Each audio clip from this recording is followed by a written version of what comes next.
Ndugu yangu, una maisha gani? Una maisha gani? Una nguvu gani? Una hali gani yenye unawezi sema mbele za watu wengine kwamba mimi ni fulani? Kuna watu walijiita wapomba, kuna watu walijiona wanaweza, kuna watu walijiona wana kila kitu, lakini kumbe unawezi kuwa na gorofa, unakuwa na nyumba nzuri, unakuwa na gari nzuri, maisha yako kimwili inaonekana ni mzuri, lakini chenataka ni kuambie ukuwa na maisha ndani ya Yesu. Yesu Kristo ndiye anayepana maisha. Yesu Kristo ndiye anayegabula haki na heshima inayofaa.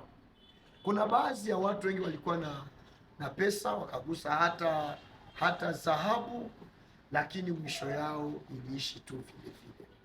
Niko na kutabiria mema katika mwezi huu wa sita tunaenda ndani.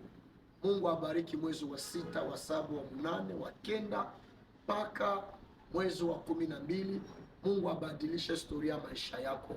Kama uko pamoja na mimi, nisikilize vizuri na nikuone katika komate ukisema amen. Itakuwa baraka kwako. Amen.